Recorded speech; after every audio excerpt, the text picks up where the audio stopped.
Datang ke sini itu melarat, ikut sepupunya yang ada di Lumajang, sama-sama dari marga Al-Hamid. Beliau tuh lahir di Hadramaut sana, nggak lahir di Indonesia, nggak bisa bahasa Jawa, bahasa Madura, bahasa Melayu, nggak bisa. Lahirnya itu di sana, umur 26 tahun baru sampai ke sini memperisti seorang wanita yang ada di Kecamatan Tempeh, Lumajang. Itu selama 12 tahun di Lumajang, yang bangun sumur, dan sumurnya sekarang dikeramatkan, ya, dipromosikan. Wah, itu nanti sumur penyakit apa saja bisa sembuh dengan sumur. Gede habis, jangan percaya. Nah, masih ada yang masih percaya, ya berarti ya saya kembalikan kepada panjenengan semua. Sekilas biografi Al-Habib Sholeh bin Muhsin Al-Hamid Tanggul. Tanggul itu kecamatan yang ada di daerah Jember. Jadi dari Tempeh Lumajang pindah ke Jember. Al-Wali Al-Kabir, yes biasa, itu biasa. Ini kurang, ini masih kurang banyak. Biasanya marah lolikur gelari. Al-Musnid, Al-Muhaddis, Al-Mufassir, Al-Alim, Al-Allamah, Dabil Karamah, Al-Fadilah. Kurang ini masih belum banyak. Al-Wali Al-Kabir, wali yang agung, ya. Shahibul Karamah yang memiliki keramat. Mustajabud doa yang disembadani dongane. Terkenal doanya yang mustajab. Beliau berkata, doai usbikul barqo. Nah ini ngalang-ngalai buruk, kilat.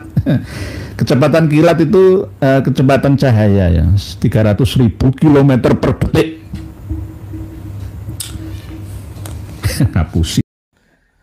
Assalamualaikum warahmatullahi wabarakatuh. Alhamdulillah, dengan rahmat Allah kita bertemu lagi di channel ini. Jadi langsung saja kita simak dulu videonya. Kita malam hari ini akan berbincang bersama, walaupun monolog, ya, tapi tidak monoton. Kadang dialog, kadang monolog.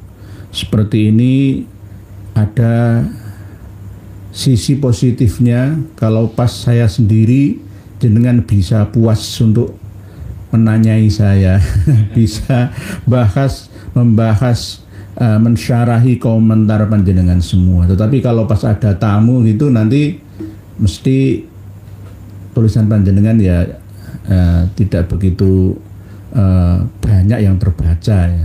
Jadi ada sisi positifnya. Pak, insya Allah nanti akan kita selang-seling, kadang ya dialog, kadang ya monolog seperti ini. Tetap ngaji di channel ini, Pak, insya Allah, ya, silsilah nasab keilmuan itu nyambung, ya. Nggak ada istilah ingin tahu riwayah, ya, atau riwayah yang mutoribah, ya, apalagi silsilah yang benar-benar batilah, ya, tidak. Tapi insya Allah kita akan menambah, ya, khasanah keilmuan kita bersama, yang tidak sama seperti ngaji-ngaji yang disampaikan oleh para penceramah.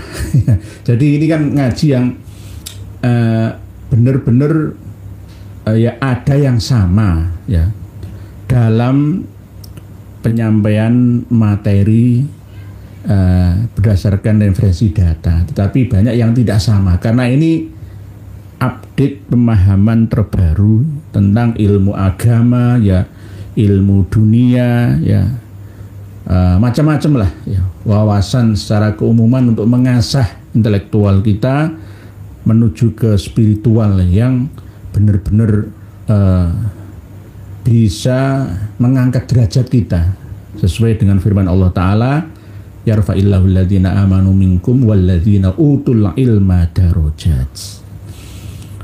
Demikian pembukaan. Selanjutnya ada perlawanan, ya, dari kawan-kawan yang ada di Lamongan. PWILS protes, mengirimkan surat resmi kepada panitia Khol Mbah Raden Qasim Mbah Sunan Derajat. Lalu keluarga Derajat gantian protes ke saya. Protes ke saya. Nah ini bagaimana, ya, mah dilawan lah. Inilah yang nanti akan menjadi ajang perebutan kekuasaan, di mana nanti jika tidak dijelaskan ya sesuai dengan permasalahan ya, maka nanti akan salah paham antara Nakobah Ansab Aulia Utis'ah dan PWILS, begitu juga kiai-kiai yang masih bergerak secara turun-temurun mengelola makbaroh. Ya, di antaranya adalah Mbah Sunan Ngambel, Mbah Sunan Giri, Mbah Sunan Derajat, Mbah Sunan Gunung Jati, dan lain-lain ya. Nanti akan merasa tersaingi atau merasa tersingkirkan atau bagaimana. Nah, ini kami luruskan bahwa PWILS bersama dengan Naat itu harus kompak. Tidak ada kata perpecahan perselisihan. Kalau toh ada perbedaan pendapat itu sebuah kewajaran, tidak perlu untuk diruncingkan, karena perbedaan itu rahmatan. Jadi bagi Duriyah Wali Songo yang alhamdulillah Ngambel, Bonang ini masih dikuasai Habib sama Derajat, ini sudah full tanda tangan, silsilah nasabnya tidak sampai ke Ba'alawi dan sudah kompak. Tetapi alasan dari keluarga Derajat dan Ngambel ini untuk merangkul muhibbin, akhirnya tetap memberi ruang kepada para Habib Ba'alawi untuk mengisi acara khol nanti ya bulan ini ya, dua-duanya di bulan ini. Alasannya seperti itu. Lah Surabaya PWLS-nya juga tenang-tenang saja. Lah ini yang Lamongan. Nah, ini bagaimana? Ya anggaplah ini sebagai bukti rasa cintanya PWLS terhadap leluhurnya. Tidak leluhurnya yang dari silsilah nasab resmi Derajat saja, tidak. Mbah Sunan Derajat, Said Qasim, Raden Qasim itu milik semua umat Islam.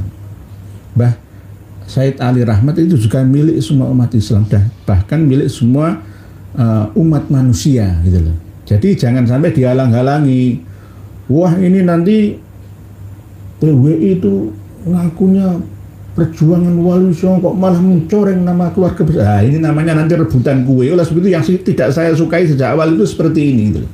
Saya itu nggak suka itu. Nggak sukanya nanti kembali ke zaman jahiliyah. Orang akan mengandalkan saya ini siapa. Saya keturunannya wong gede lah. Akhirnya kembali ke zaman jahiliyah kembali. Dan akan kalah dalam perjuangan ini melawan Ba'alawi karena tidak ada kesepahaman sekaligus keikhlasan dalam perjuangan. Jadi kami nengai semua, saya tengahi. Ya ambillah sisi positifnya. Dikritik oleh PWILS Lamongan, ya Yayasan Makbaroh Mbah Said Qasim Derajat Paciran Lamongan, yo harus menerima dengan baik itu loh, jangan disuudoni gitu. Wong dengan Ba'alawi saja di husnudoni, kok masa dengan sesama saudara sendiri malah disuudoni, kan ya lucu lah. Nah, ini yang penting harus diketahui bersama. Jadi perjuangan Wali Songo itu adalah giat para kiai, para santri, umat Islam semua yang ingin berjuang. Tidak perlu, wah kamu bukan keturunan Wali Songo asli. Enggak usah seperti itu.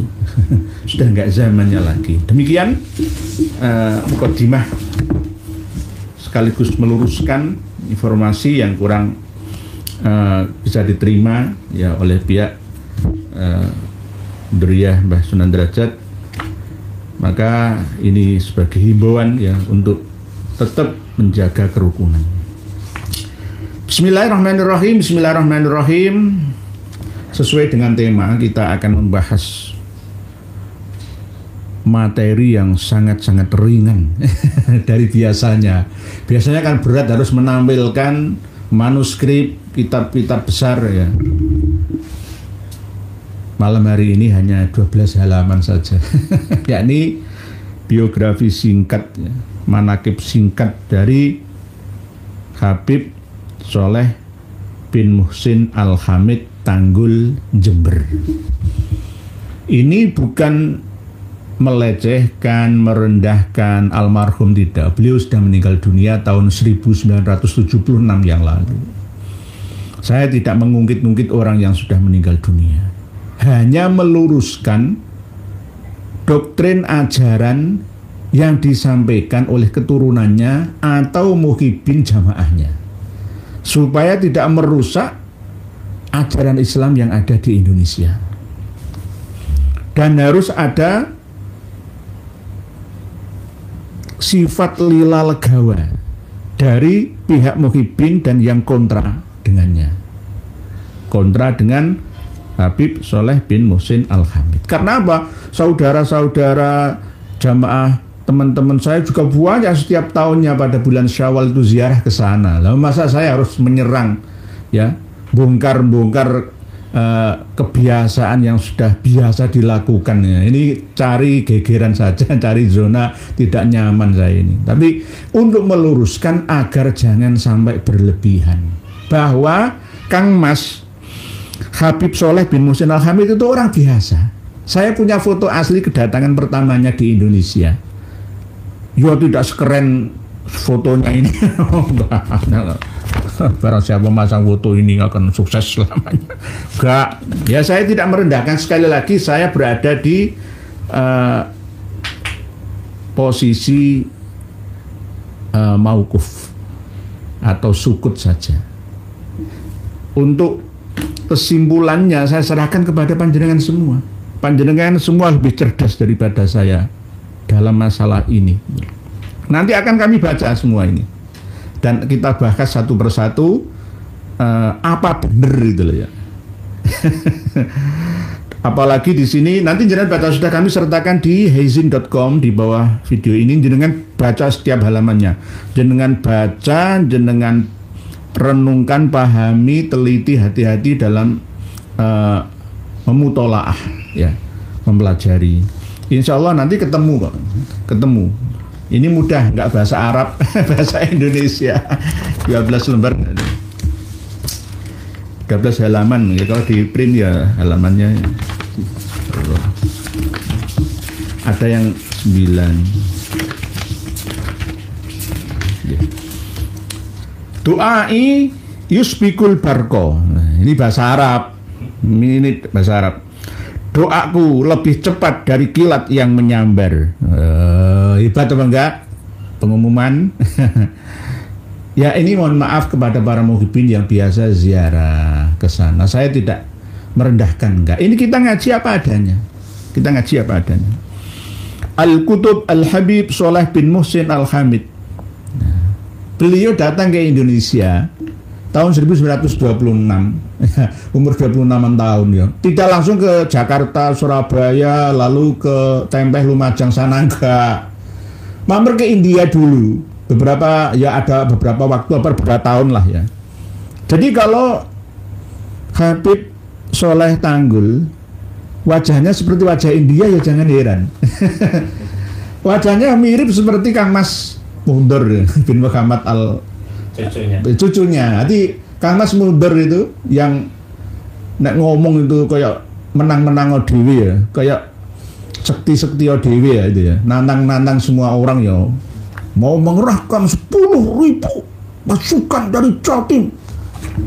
Seakan sing duwe Indonesia dhewe, ya. Sing duwe sok terapi, sing duwe Jawa Timur dhewe kaya semua mbong iki lho. Lah nanti jenengan samakan. Doai spikul parkot, doaku lebih cepat daripada kilat yang menyambar. Sombong apa enggak? Sombong. Walaupun optimis, percaya diri, nggak boleh segini loh, ya. Nggak saya begini, nggak boleh sebegininya itu loh, nggak boleh. Ini namanya nggak sesuai kenyataan. Datang ke sini itu melarat, ikut sepupunya yang ada di Lumajang, sama-sama dari marga Al-Hamid. Beliau tuh lahir di Hadramaut sana, nggak lahir di Indonesia, nggak bisa bahasa Jawa, bahasa Madura, bahasa Melayu, nggak bisa. Lahirnya itu di sana, umur 26 tahun baru sampai ke sini memperistri seorang wanita yang ada di Kecamatan Tempeh, Lumajang. Itu selama 12 tahun di Lumajang, yang bangun sumur, dan sumurnya sekarang dikeramatkan. ya, dipromosikan. Wah, itu nanti sumber penyakit apa saja bisa sembuh dengan sebenarnya. Gede habis, jangan percaya. Nah, masih ada yang masih percaya, ya berarti ya saya kembalikan kepada panjenengan semua. Sekilas biografi Al-Habib Sholeh bin Muhsin Al-Hamid Tanggul. Tanggul itu kecamatan yang ada di daerah Jember. Jadi dari Tempeh Lumajang pindah ke Jember. Al-Wali Al-Kabir, yes biasa, itu biasa. Ini kurang, ini masih kurang banyak. Biasanya marah lolikur gelari. Al-Musnid, Al-Muhaddis, Al-Mufassir, Al-Alim, Al-Allamah, Dabil Karamah, Al-Fadilah. Kurang ini masih belum banyak. Al-Wali Al-Kabir, wali yang agung, ya. Shahibul Karamah yang memiliki keramat. Mustajabud doa yang disembadani dongane. Terkenal doanya yang mustajab. Beliau berkata, doai usbikul barqo. Nah ini ngalang-ngalai buruk, kilat. Kecepatan kilat itu kecepatan cahaya ya, 300.000 km per detik. Ngapusi. Ini mungkin bini jamaah ya percaya. Saben tahun ini gak merono itu ya gak enak. Lebih baik ziarah ke makam bapak, ibu, mbah, buyut, gurumu, kiaimu setempat saja, atau wali songo saja yang jelas. Kalau tahu mau ziarah ke sana ya gak apa-apa, namanya orang cari hiburan. Orang-orang kampung, orang gunung, orang desa, orang tepi laut, pantai, pulau terpencil itu hanya kepingin cari suasana lain gitu loh ya. Ya terserah lah, yang penting jangan berlebihan itu loh. Ziarah kubur itu litudakiril akhirah, untuk mengingat akhirat. Masalah barokat, masalah maunat, masalah keramat itu otomatis gak usah diminta. Berarti kalau kita ziarah kubur, baik kuburan orang soleh, aulia illah ataupun siapapun juga lah ya, itu akan turun ya tensi hubud dunia kita. Lah aku bakal ya koyok ngene. Akhirnya apa? Tumbuhlah karakter positif untuk memperbaiki diri ya, pasrah kepada ilahi. Ya tetap ingat duniawi tapi untuk ukhrawi dan seterusnya dan seterusnya. Jadi akan timbul sifat-sifat yang baik ya, ibadahnya tambah apik gitu ya. Sedekahnya tambah sregep ya. Itu namanya ziarah kubur yang bermanfaat, berkaromah itu. Kalau sebaliknya malah nunggu aku untuk karomah Mbah Habib Sholeh Tanggul, wah aku langsung untuk duit sak masak peti ngopo itu, berarti gak manfaat ziarah gitu. Ya karena ini didoktrinkan, dipropagandakan oleh habib-habib yang datang, gerombolan-gerombolannya setiap tahun di situ itu, dibesar-besarkan, di framing, di propaganda, di endorse, dipromosikan, diiklankan. Akhirnya ya aslinya itu nyamuk ya jadinya kijang, segede kijang. Doaku mendahului petir yang menyambar. Guru sekumpul menjuluki beliau sebagai Syekh Abu Bakar bin Salimnya Indonesia. Abah guru sekumpul Abah Zaini dari Martapura belum pernah membaca kitab nasab, kitab sejarah, tobakot dan lain sebagainya. Saya nggak merendahkan, mohon maaf, lebih alim beliau, lebih saleh beliau daripada saya.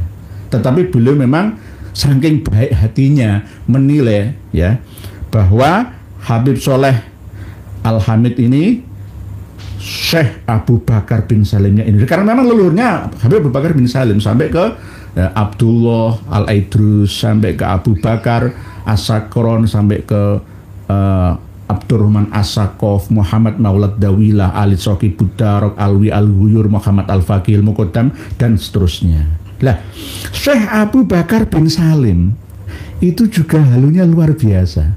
Saya memiliki beberapa kitab karyanya itu, wah, halunya itu luar biasa. Sampai pasir yang ada di atas makamnya yang dijual itu dari makamnya Habib Abu Bakar bin Salim. Yang paling super itu yang pas di atas makam. Kalau yang sebelah-sebelahnya itu kurang super. Jadi kalau pas misalkan segelas ini 5 juta ya nggak heran. Makanya Habib Abu Bakar bin Salim.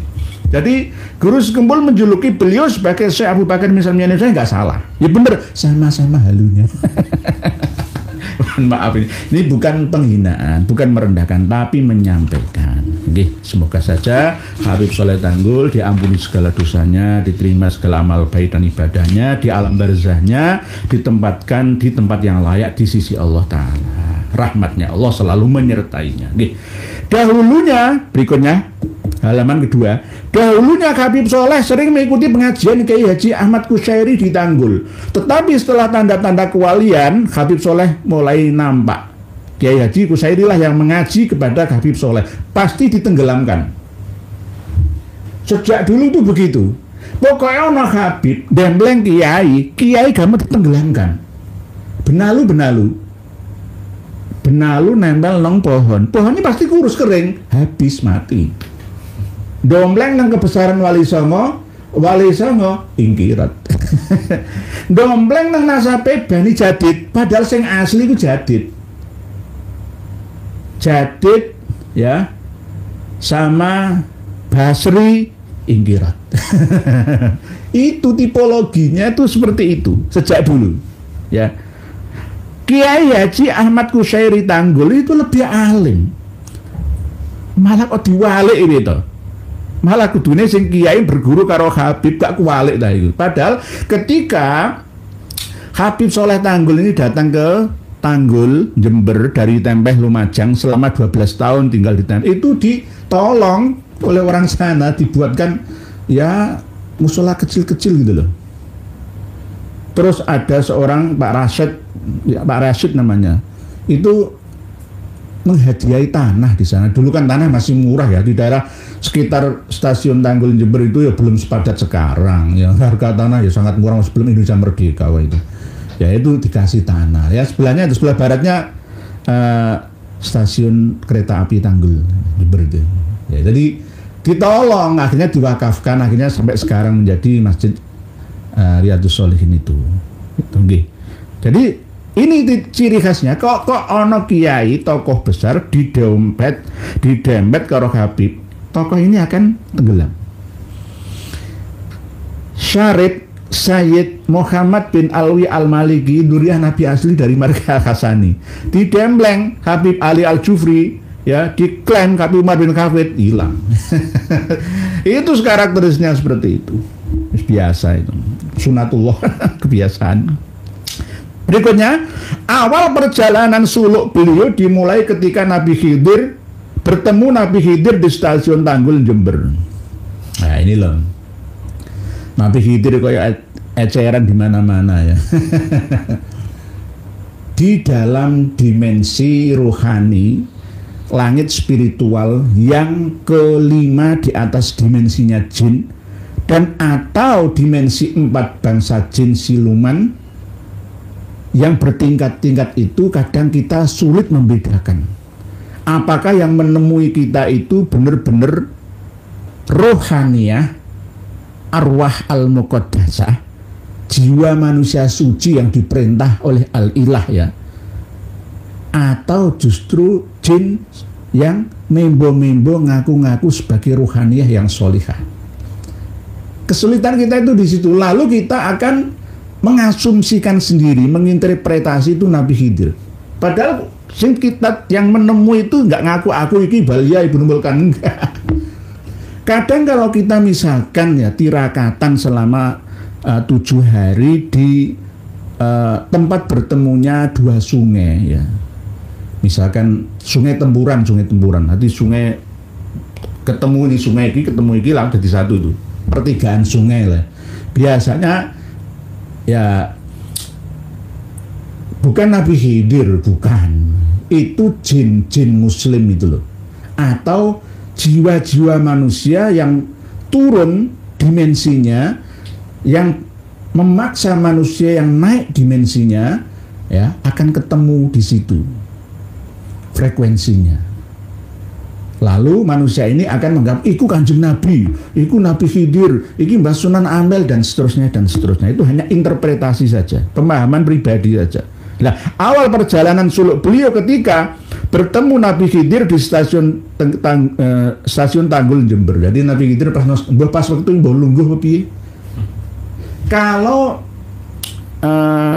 batin jiwa kita ini terbuka, ya, membuka diri, menerima dimensi di atas kita, maka otomatis makhluk yang ada di atas dimensi kita akan mampu berkomunikasi dengan kita.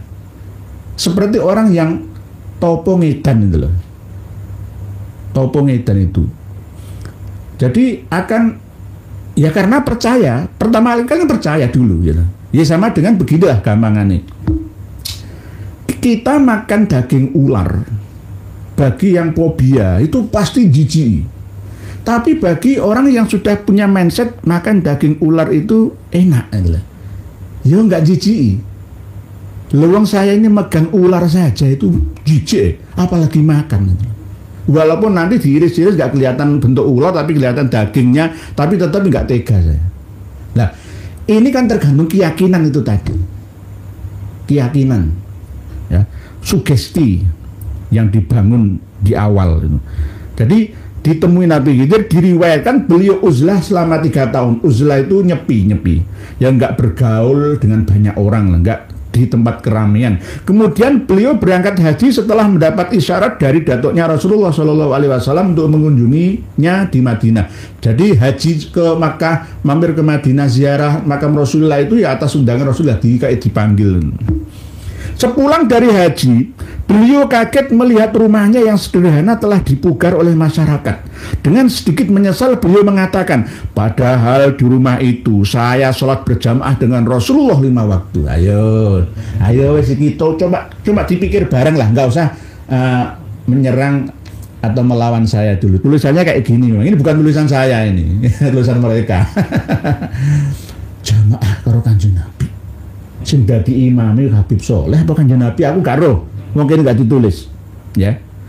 Padahal di rumah itu saya sholat berjamaah dengan Rasulullah 5 waktu. 5 waktu loh Rasulullah sholat karo Habib Soleh itu. Percaya apa enggak? Sing percaya berarti ODGJ. mohon maaf, maafkan saya yang bodoh ini. Sholat 5 waktu karo Kanjeng Nabi. Mbah kadang Kanjeng Nabi sing imami kayak atau Habib Soleh sing dadi makmum apa sing swali ya. Nah inilah. Ini. Beliau khalifahnya Al-Kutub Habib Abu Bakar Asgab Gresik, bukan Habib Abu Bakar yang telanjang dada nggak berpakaian itu. Ini namanya Abu Bakar Asgab, sama-sama Asgab nih Gresik. Cuma ini yang beda, yang sudah meninggal dunia, yang di kholi itu loh. Oke, setiap tahunnya itu. Beliau khalifah itu pengganti posisi Al-Kutub. Kutub itu. Jadi pokoknya musibah apa itu Gusti Allah kudu njaluk izin karo Al-Kutub di sini. Wis kadung kutub lho wis. Wali kutub utara, kutub selatan, kutub barat, kutub timur. Timur tenggara, selatan barat daya, barat laut, utara timur laut, itu punya kutub semua. Tidak hanya kutub Antartika sana atau kutub utara Arktik sana, tidak. Kutub semua itu wali kutub. Habib Abu Bakar sendiri yang memakaikan imamah di atas kepala Habib Soleh yang mulia. Imamah yang biasanya kan pakai kan hijau dia. Kalau ini putih ya, bisa putih bisa hijau. Kalau foto ini ya ini kan foto, bukan foto asli kan ini. Ya berdasarkan ada peninggalan foto dari Duriyahnya ya, tapi ya perkiraan wajahnya seperti Kang Mas Mundur itu loh, bin Muhammad bin Soleh Al-Hamid itu. Enggak beda jauh, kayak wajah India. Kayak wajah India, bukan wajah Arab, wajah India. Bangladesh atau Rohingya. Berikutnya, wirid harian beliau adalah Dalailul Khairat, dan beliau merasakan kelezatan setiap mengamalkannya. Nah, Dalailul Khairat itu berisi sholawat-sholawat. Jadi tidak ada perintah, tapi kalau mau melakukan ya silahkan. Dulu waliullah dari Kajen Margoyoso Pati Jawa Tengah itu Mbah Dolah Salam, Mbah Abdullah Salam ini pernah Pak D-nya ya Kiai Ubaidillah Tamam Munji dari Pamutan Rembang ya. Dulu itu kalau pas ada yang sowan santri-santri yang mengamalkan Dalailul Khairat itu suruh membatalkan kok. Saya pun punya sepupu puasa Dalail, yang ngamalkan Dalail, pas sowan ke sana disuruh untuk batalkan. Padahal kurang beberapa hari itu. Kembali, akhirnya mati. Suruh batalkan, ya Mbah Dolah salah ngerti. Iki punya penyakit liver ini, asam lambung tinggi, ojo diterusno iki, kok malah terpaksa akhirnya mati malah. Ya Allah alam ya. Itulah ya. Dalail khairat itu monggo, kalau tidak sampai menyita aktivitas dunia kita untuk bekal ibadah kita harus mencarinya. Nah, kalau dalail terus nggak gelem kerja males yo, kapan Islam bisa maju? Ya. Anak bojo njaluk blonjo sing sabar itu bacaan sholawat tok. yo gak ngono ya, gak ngono. Merasakan kelezatan setiap mengamalkannya. Oke, secara pribadi saya juga pernah mengamalkan walaupun tidak sampai 3 tahun. Berikutnya, nasihat yang paling sering beliau sampaikan adalah agar berbakti kepada orang tua. Ya bener ya loros iku. Ya memang bisa mulai ya ngono. Enggak karo omah itu jeneng. Ya biasalah. Jadi kalau ada di YouTube ya kiai-kiai, guru-guru ngaji, ustadz-ustadzah, tokoh-tokoh yang ngaji, pemirsanya tidak terlalu banyak. Kalau pas live tidak terlalu banyak viewsnya ya. Yang mengikutinya itu bukan karena beliau tidak alim. Beliau itu orang-orang yang alim, melebihi pengetahuan saya. Cuma kenapa kok ketika saya yang live kok banyak yang nonton itu gara-gara apa? Ya karena memang tampil beda. Ilmunya terupdate ya, enggak ilmu itu saja itu loh. Begitu nggih. Jadi nasihat yang paling beliau sampaikan adalah berbakti kepada orang tua, leres, menjaga sholat jamaah 5 waktu ya bener, dan mengisi waktu antara maghrib dan isya dengan membaca Al-Quran ya bener memang. Dhisik mula memang ngono. Ya wis normal iki, wajar iki.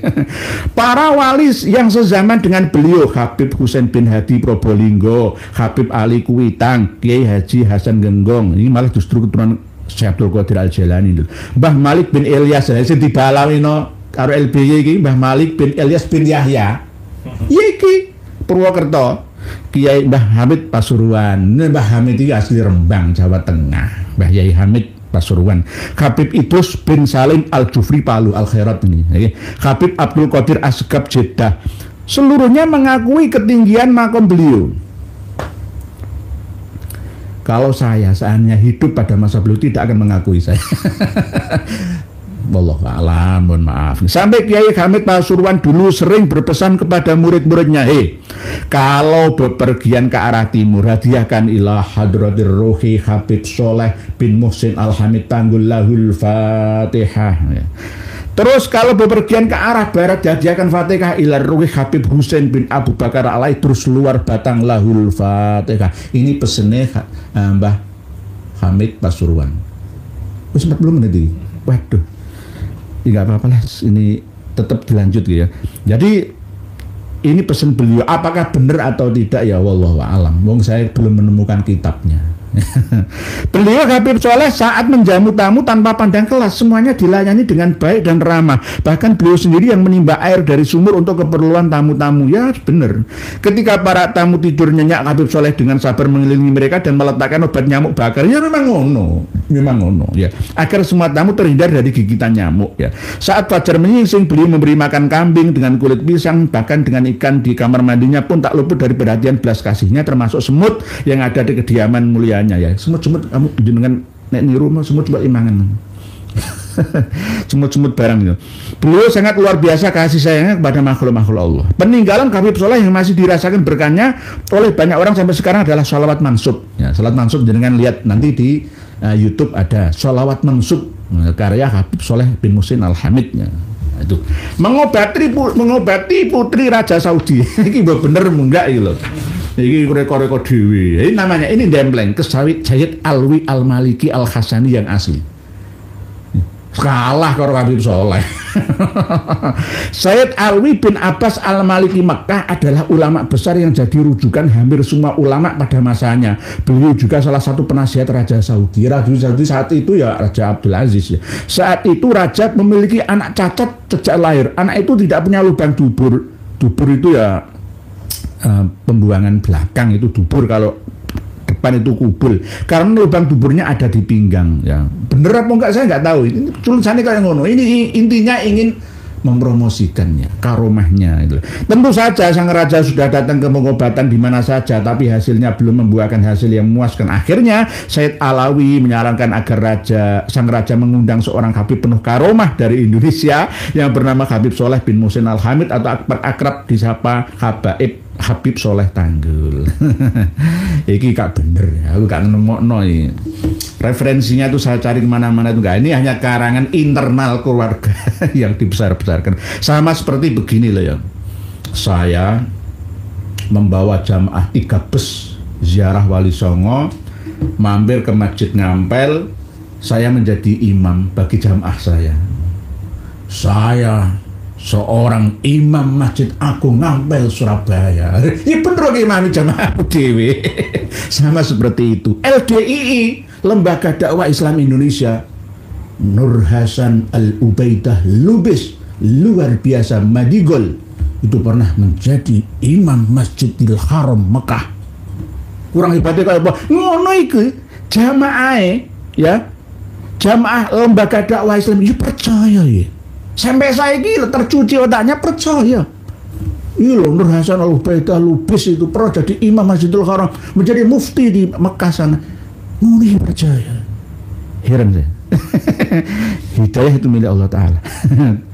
Terus akhirnya sang raja menyiapkan, terus dengan nanti baca sendiri disamperin anak itu, kemudian ditepuk-tepuk belakangnya sampai berkata, "Bekher ente." Bekher itu bikhair.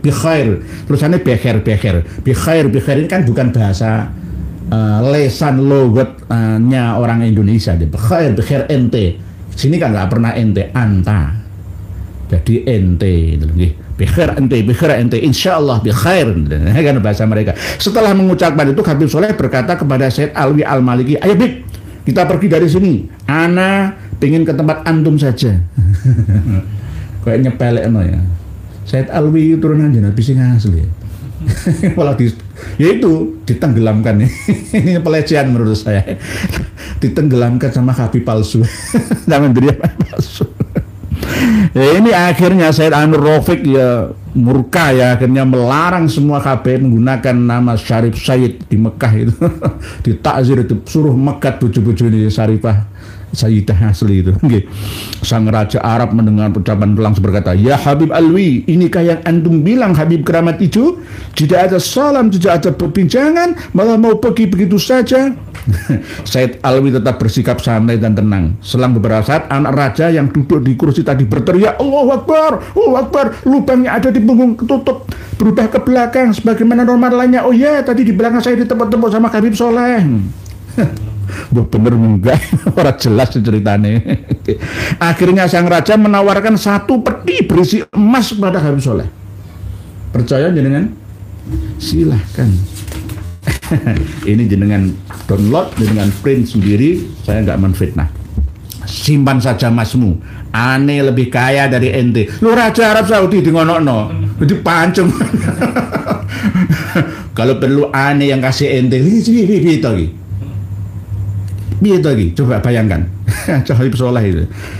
Ya Habib Soleh, ane punya anak perempuan. Kalau mau putri ane akan saya nikahkan denganmu. Lalu antum aku beri jabatan di sini, jadi pangeran yang ada di Arab Saudi. Percaya dengan gedabrus. Simpan saja putri ente. Ana punya Syarifah di rumah di Jember, Tanggul. Ana nggak butuh jabatan dari ente. Ana sudah punya jabatan dari Allah Subhanahu Wa Taala. Jawab Habib Soleh. Mendengar pembicaraan ini, Habib Said Alwi Amali akhirnya menyarankan Habib Soleh agar mau menerima emas tadi. Ya Habib Soleh, kita ke Hadramaut, punya saudara-saudara yang susah, ambil saja dan kasihkan kepada saudara-saudara kita di sana. Ya tahun 2020 Masehi. Ya. Setelah Indonesia merdeka kalau ini. Ya. Habib Soleh akhirnya menerima saran Said Alwi, kemudian hadiah itu dibagikan kepada saudara-saudara di Hadramaut. Temenan apa enggak? Gak ada cerita nih. Gak ada kitab. Saya memiliki kitab Tarikh Hadramaut karya Al-Hamid juga. Ada mencatat nama Al-Hamid yang ada di Tanggul itu. Tapi hanya mencatat sekilas, tidak ada keterangan seperti ini. Terus berikutnya yang kedua, mujarabnya doa beliau. Nah ini dengan baca sendiri. Terus ini dengan baca sendiri, nanti Wong sak desa sing kena corona iso waras kabeh gara-gara minum air danau. Iki danau ngendi apa ora anu gratis apa endi ya? Gratis ya. Apa danau sing endi apa umbulan apa endi? Ini berikutnya setelah itu setelah minum saran dari Habib Soleh untuk minum air danau akhirnya nggak mati malah tambah waras kabeh. Nah terus. Lah nek kono iku mau sing dilempar iku nggo jimat ya raja karo jimat dilempar nang tengah danau terus danau diminum ya ternyata lurae penasaran dijupuk jimate iku mau ternyata tulisannya selamat tinggal penyakit loh kita ya weh lucu kok enggak ya iki di film nape kok iki ya tolong sutradara ya produser ini difilmkan bisa nih ya di film pendekkan saja bisa ini. Nah ini mendoakan nelayan ya. Yang ketiga, Habib Soleh didatangi seorang pemuda, seorang nelayan dari Madura ini ya. Kalau ikan usaha matanya usah tempe, bukan tempe Lumajang, tapi sak tempe bodoh. Ikan raksasa, ini mau hiu, mau apa, terakhir gak situ. Cepat didoakan Habib Soleh ini. Ini yang paling penting, nomor 4, keberkahan foto Habib Soleh. Ini penting ini. Ini saya bacakan walaupun ini sudah hampir 50 menit ya. Cerita ini pernah diutarakan oleh Al-Habib Muhammad bin Soleh Al-Hamid Tanggul, bapaknya Kang Mas Mundur ini. Anaknya Habib Soleh bin Muhsin Al-Hamid Tanggul itu ada 5, yang 2 perempuan, yang 3 cowok. Jadi yang Kang Mas Muhammad ini ayahnya Dik Mundur ya bin Muhammad. Nah ini. Lah ada anaknya lagi Kang Mas Muhammad ini yang ikut balasik. Dulunya tuh nakali kak karu-karuan akhirnya saya jadi taubat alim. Alhamdulillah. Suaranya kan bagus ya. Di Jember itu kan ada grup Gambus Balasik ya. Jangan buka nanti. Gambus Balasik. Nah, foto ini masalah foto ini. Ayo ini. Dulu ada pecinta Habib Soleh di daerah Ngampel Surabaya. Jenenge nggak disebut. Dia sedang sangat membutuhkan biaya besar untuk kebutuhan keluarganya. Di rumahnya terpajang foto Habib Soleh Tanggul dan setiap ia melihat foto tersebut selalu bermohon kepada Allah dengan berkah Habib Soleh. Ayo. Ya sama seperti sekarang yang digembar-gemborkan oleh Habaib Ba'alawi muda itu yang memasak foto Habib ini, Habib yang di Probolinggo itu malah tambah ngawur. Semua foto-foto tanggal semua foto Habib saja yang dipasang. Sihir itu. Mengandung sihir. Terus selalu sampai pada akhirnya Habib Soleh didatangi oleh beberapa pejabat pemerintah utusan Adam Malik. Adam Malik kan pernah jadi wakil presiden Pak Harto. Mereka datang membawa hadiah untuk Habib sejumlah uang yang banyak. Pada waktu itu Habib Soleh berkata pada pejabat yang hadir di rumahnya, coba ambil uang yang kalian bawa sejumlah sekian juta. Zaman semono durung ono duit juta-jutaan. Ambillah ini zaman PKI lah ya, zaman tahun berapa? Wong meninggalnya tahun 1976. Ya berarti 1950-an. 200.000 itu bisa buat beli tanah 1 hektar. Kok ono sak juta-jutaan yo? Gak percaya saya. Ngarang sesuai dengan perspektif sekarang. Dan serahkan uang itu kepada fulan yang di rumahnya di daerah Ampel Surabaya. Bilang ini dari Habib Soleh Tanggul atas karunia yang Allah berikan untuknya, hanya itu saja, selebihnya kalian bawa kembali. Nah ini termasuk ya cerita khurafat. Kalau misalkan ada kebenarannya, ya tidak sampai ditulis seperti ini untuk meyakinkan jamaahnya, muhibinnya. Ya cukup cerita dari mulut ke mulut ini diyakini oleh keluarganya saja. Supaya apa? Tidak membawa dampak negatif, ya, membodohi masyarakat dan umat, ya, secara keseluruhannya. Nggih, begitu.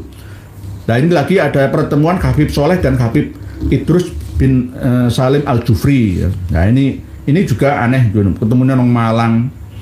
Nah ini yang jangan teruskan sendiri dengan baca, dengan cermati.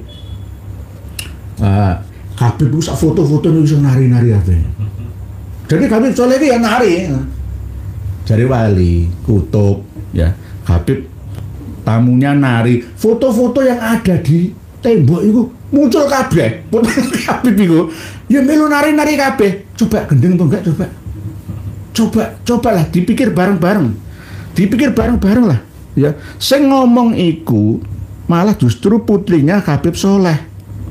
Ya, ini kisah ini diceritakan langsung saksi mata kejadian, yaitu Waliyah Syarifah Hababah Khadijah binti Al-Qutub Al-Alamah Al-Habib Soleh bin Muhsin Al-Hamid. Tadi putrinya sendiri yang cerita.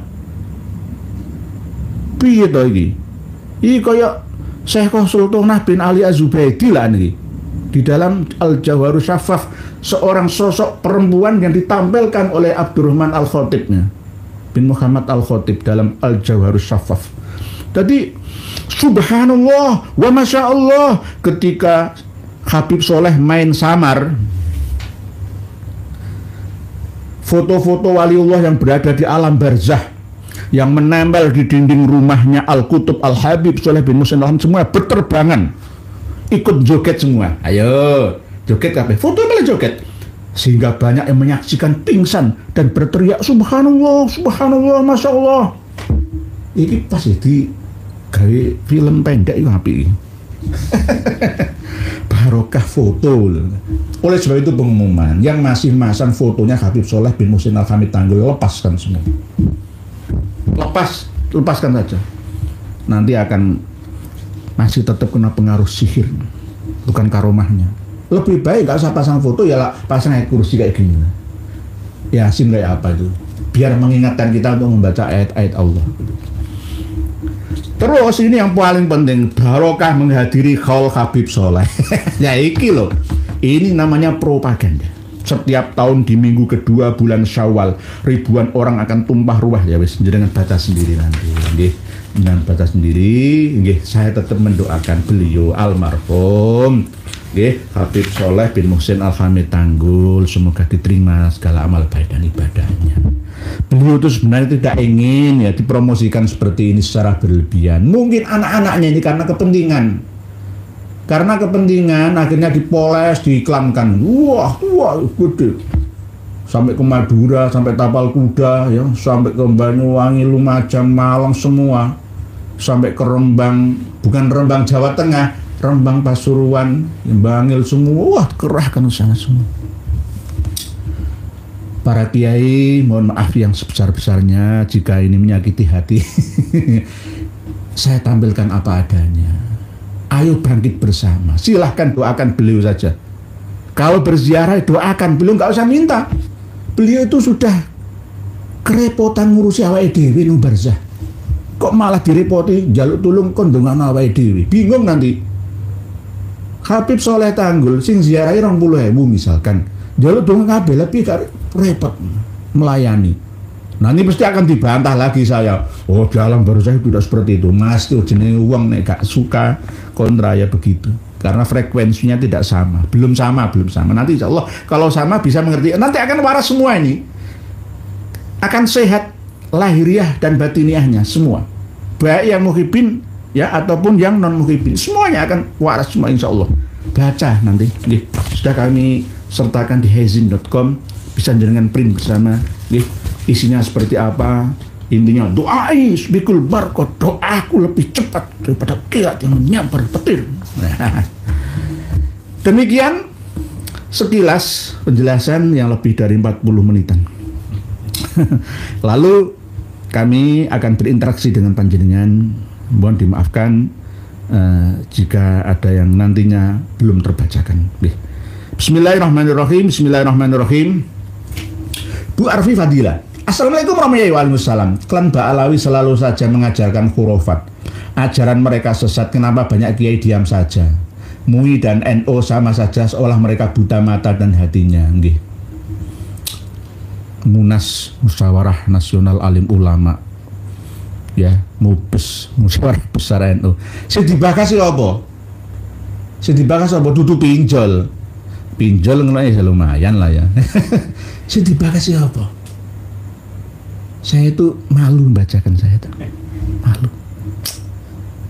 Sekelas ulama itu harus punya kitab-kitab Syair Alam An-Nubala, Al-Bidayah wan Nihayah, bahkan Al-Qutul Qulub, ya, karya dari Abu Thalib Al-Makki yang diklaim menjadi gurunya Ubaidillah bin Ahmad Al. Pelajari semua. Malah sing dibahas malah sing nggak berguna. Nggih Bu, ini dosa kifayah ini. Ya, bukan fardu kifayah. Semua akan turut serta menanggung jika tidak ada yang bergerak. Nah, alhamdulillah lebih cerdas kaum bawah. Lebih cerdas waspada kaum bawah. Umat yang ada di bawah itu lebih cerdas. Nggih, Bu Arifadillah dari Surabaya nggih. Pak Hari Agus, Assalamualaikum warahmatullahi wabarakatuh. Derek ngaos semoga Pak Isa lihat. Amin matur suwun Pak Hari Agus nggih. Bimo Muhammad, apa sebenarnya yang kita perjuangkan? Apakah ada penumpang gelap? Siapa? Pak Bimo Muhammad ini masih tanda tanya antara pro dan yang kontra. Apakah saya ini penumpang gelap dalam perjuangan ini atau bagaimana ini? Karena beliau mungkin kurang memahaminya atau masih baru mengikuti kajian-kajian kita. Kemungkinan nggih Pak Bimo Muhammad nggih. Hadakallah nggih. Allahumma hdika. Nggih. Pak Nurhadi, adakah bukti ayat atau hadis Nabi atau kitab yang menerangkan tentang manusia menjadi babi? Tolong terangkan Pak Yai. Nah tadi yang saya baca surat Al-Maidah ayat 60 di Muqaddimah, manusia menjadi babi itu ada. Insya Allah nanti akan kami kupas secara lugas, jelas ya, dan tegas dari kitab Kutul Qulub, dari kitab Ihya Ulumuddin, bahwa pada zaman Nabi Isa, pada zaman Nabi Musa, ada pengikutnya Nabi Musa yang dirubah fisiknya menjadi fisiknya babi. Begitu juga ketika Nabi Isa bertemu dengan babi itu malah assalamualaikum. Dengan babi itu mengucapkan salam gitu loh. Bahasa Arabnya assalamualaikum. Mungkin bahasa Ibraninya salam alaikum, misalkan seperti itu. Loh, babi kok disalami? Muridnya bertanya, wahai Isa, kenapa kau salami? Saya tidak ingin keluar dari mulut saya ini kata-kata yang buruk. Akhirnya babi pun disalami. Karena Nabi Isa tidak menerangkan secara nanti khawatir pengikutnya belum bisa memahami. Lah, Nabi Musa walaupun ini cerita Israiliyat ya, tetap ada dibukukan di dalam Ihya Ulumuddin oleh Al-Ghazali, begitu juga oleh gurunya Abu Thalib Al-Makki dalam Kutul Qulubnya.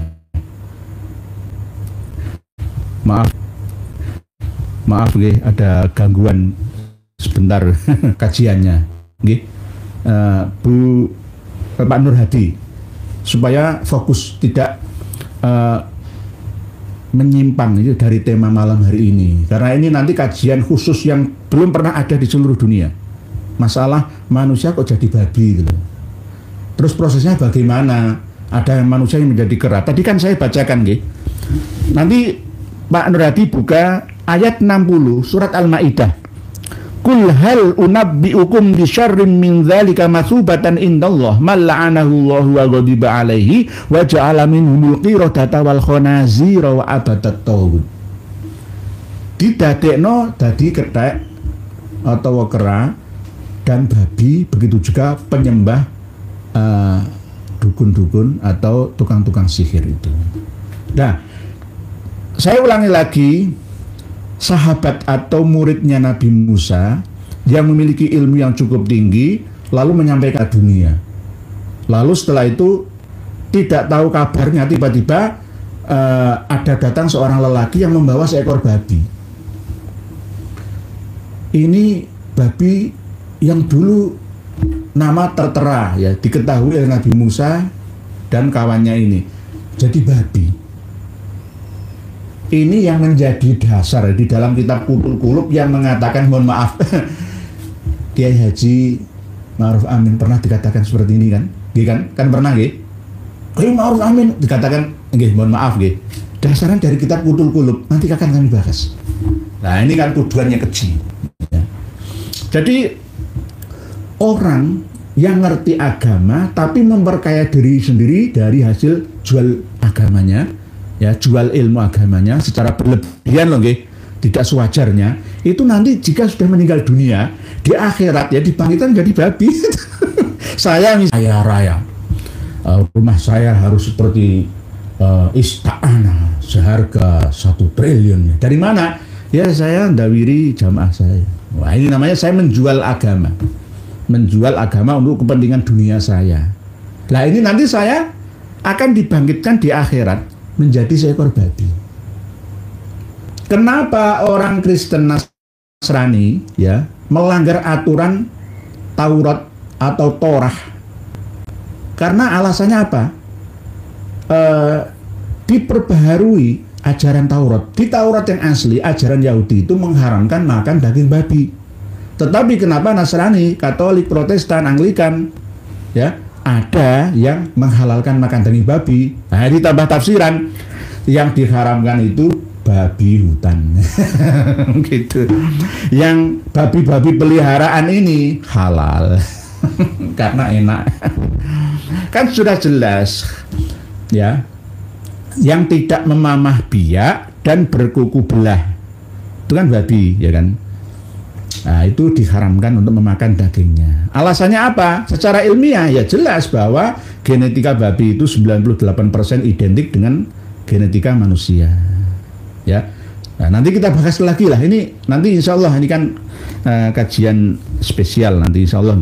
Ya, itu hanya pembukaan saja bahwa manusia menjadi babi itu ada yang langsung keling pas disambar petir jadi babi, ada yang nanti setelah meninggal dunianya menjadi kera, atau paling enggak kalau tidak jadi babi dan jadi kera fisiknya manusia tapi jiwanya perilakunya seperti babi dan kera. Itu pernah ada kejadian seperti itu. Jadi kalau ada orang yang tidak percaya tentang adanya kiamat manusia dibangkitkan menjadi babi dan kera, ya berarti nggak percaya ajaran agama. Nggak ada yang namanya tokek atau cicak nyebul api sampai membakar Nabi Ibrahim, itu enggak. Berarti yang menyalakan apinya Raja Namrud untuk membakar Abram atau Abraham ya itu adalah manusia. Lah manusia setelah meninggal dunia jiwanya ditahan menjadi seekor tokek atau cicak gurun. Lah apa hubungannya cicak dengan gak bisa nyabrang lautan kok cicak kan? Melu kapal ya nggak mungkin itu. Jadi makanya ya rasa dipateni lah. Kalau mengandung penyakit itu usir saja. Kalau sulit diusirnya ya dipukul nggak apa-apa.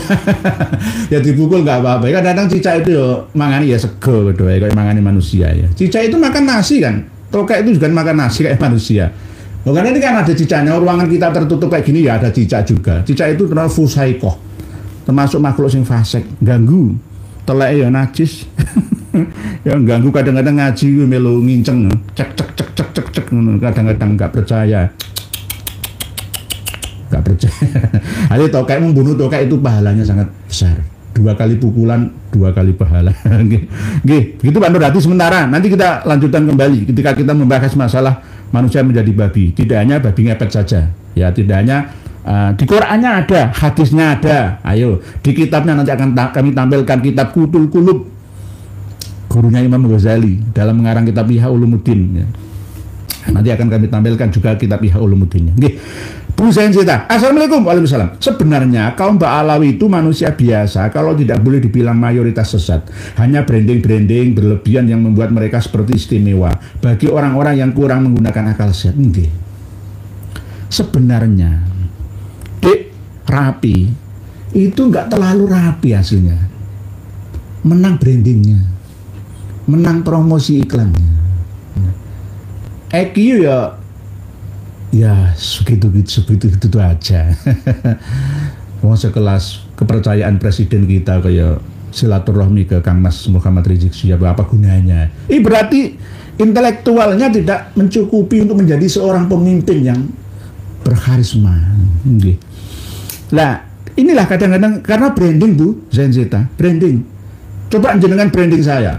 Ceritakan Kiai Nur Yahya ini bisa membelah, bisa nyebrang laut atau selat Madura. Ya bisa, saya mau lewat jembatan bisa. Cerita-ceritanya kayak gitulah.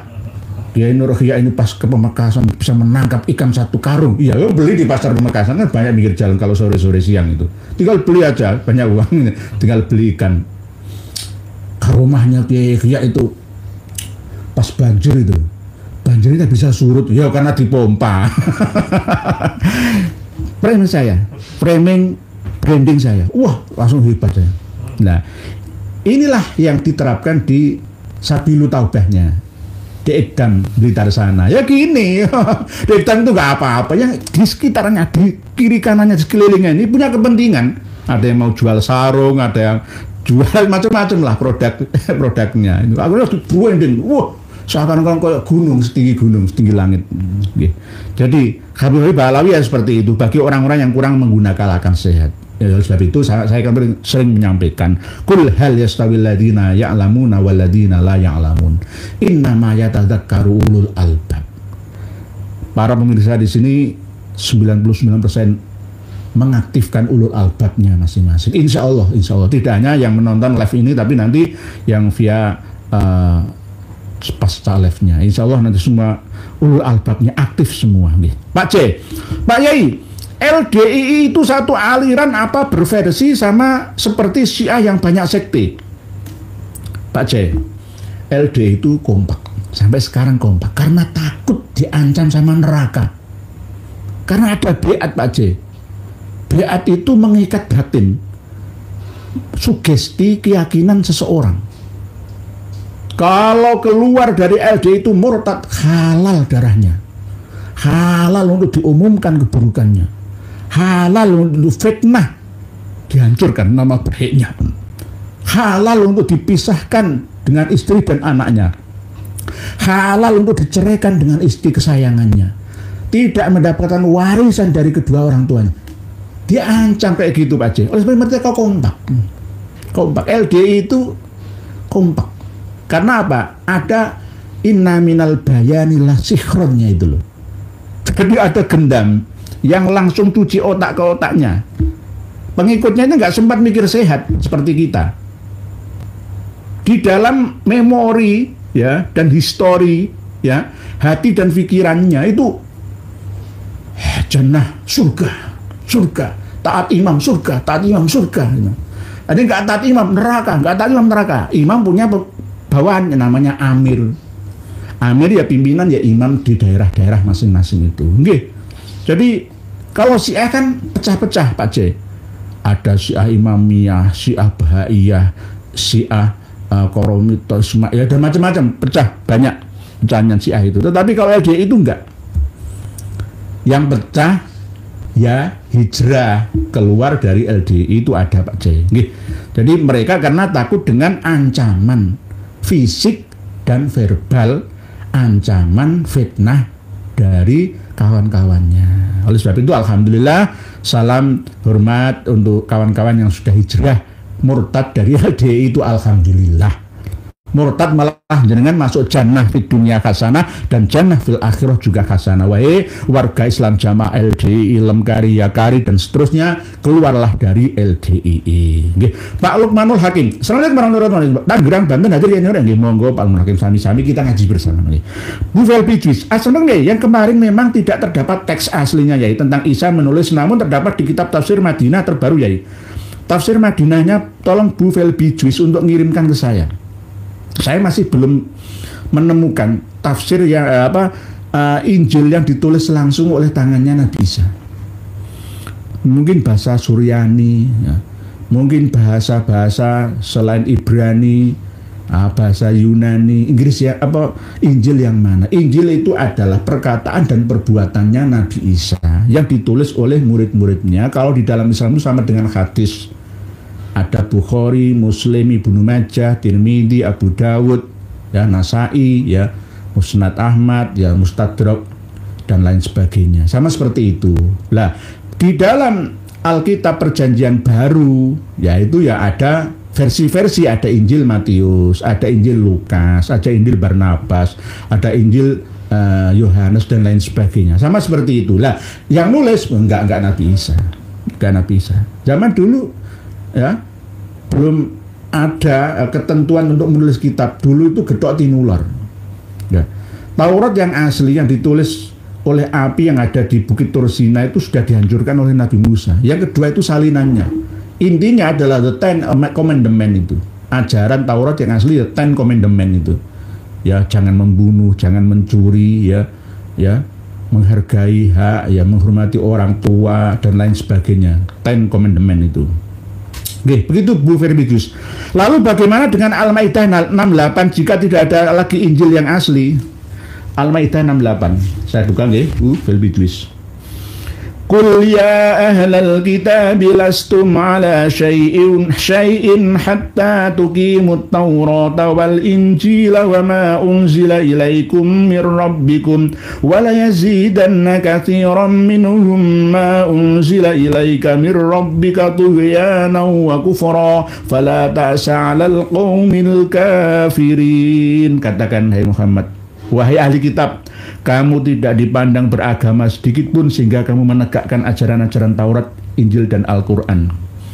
Maksudnya ya tetap beragama sesuai dengan tuntunan dari rahib atau pendeta pastornya. Lalu setelah kedatangan Islam dengan Al-Qurannya, maka ya wajib untuk membuka wacana dan wawasannya untuk mau mempelajari isinya bagaimana. Karena banyak diselewengkan, sama seperti makan daging babi itu kan ya di dalam kitab Taurat aslinya haram, Injil yang asli ya haram. Tapi oleh Paulus itu berontak. Paulus itu asli orang Yahudi, ingin membebaskan diri, ingin merusak agama Yahudi dan merusak agama Nasrani. Itu Paulus, Rasul Paulus katanya. Masalah babi ini Rasul Paulus juga berontak. Kami sudah tidak terikat lagi dengan ajaran Taurat, ya, karena ini menjadi beban berat. Akhirnya kami akan menyusun ajaran sendiri melalui Injilnya itu, mengirim surat-surat ke penguasa-penguasa Romawi yang ada, penguasa-penguasa di Konstantini pada waktu itu. Jadi banyak penyelewengan ya. Tidak hanya Taurat menjadi Talmud, Injil menjadi tulisan yang berversi itu. Quran saja, ya mohon maaf, ada Quran Mushaf Fatimiyah dan ada Mushaf Utsmaniyah. Quran saja bisa juga dipalsukan, ditambahkan, apalagi hadis Nabi. Karena antara produk budaya dengan produk agama ini kadang-kadang berbaur menjadi satu. Karena sama-sama agama Abrahamik yang memiliki 3 kitab suci, Taurat, Zabur, Injil, 4 Al-Quran ya. Dan 3 agama besar, Yahudi, Nasrani, dan Islam. Ini kadang-kadang masih tetap ya campur baur Islam, kadang-kadang masih mengadopsi ajaran Israiliyat. Sama seperti cerita-cerita tentang Nabi Isa alaihissalam yang masih hidup di langit yang kedua sana, yang akan turun ke bumi. Itu termasuk ajaran-ajaran Israiliyat. Nah, tapi anehnya ya banyak ulama-ulama kita yang termakan ya doktrin seperti itu. Wallahu a'lam bishawab. Ya mana yang benar wallahu a'lam tadi. Nggih. Inilah contoh kecil bahwa Injil itu tidak 100% asli pangandikane Nabi Isa alaihissalam. Yang berdasarkan ngendikane Gusti Allah wa yu'allimuhul kitab wal hikmah itu. Nggih. Jadi di dalam 68 ini tidak ada keterangan tentang penulisan ya. Enggak ada. Kamu tidak dipandang beragama sedikit pun sehingga kamu menegakkan ajaran-ajaran Taurat, Injil, dan Al-Quran. Al-Quran itu tidak menghapus ajaran Taurat dan Injil. Termasuk di dalam Al-Quran ada 10 commandment itu. 10 perintah Tuhan itu di Quran ada. Tidak menghapus. Termasuk masalah haramnya daging babi itu kan ya berasal dari Taurat juga. Kenapa agama-agama Abrahamik, Semitik Abrahamik itu mengharamkan makan babi? Kalau lainnya kan tidak. Ya karena memang berdasarkan kitab suci. Ya. Di zaman Nabi Musa ada manusia yang dirubah fisiknya menjadi babi. Ya lalu turun-temurun sampai Islam. Yang mana kalau kita merunut ke belakang, asal-usul terjadinya babi itu dari mana? Oh, ceritanya macam-macam. Pada waktu kapalnya Nabi Nuh berlabuh di atas kapal, terombang-ambing selama berbulan-bulan. Banyak kotoran yang ada di geladak kapal, kotorannya gajah, kotorannya macan, kotorannya singa, kucing, anjing, dan lain sebagainya. Bingung Nabi Nuh untuk membersihkannya. Terus akhirnya perintah dari Allah untuk mengelus-ngelus belalainya gajah. Lalu dari belalai itu lahirlah babi. Cerita apa? Cerita apa? Enggak ya, babi itu sejak dulu itu ada.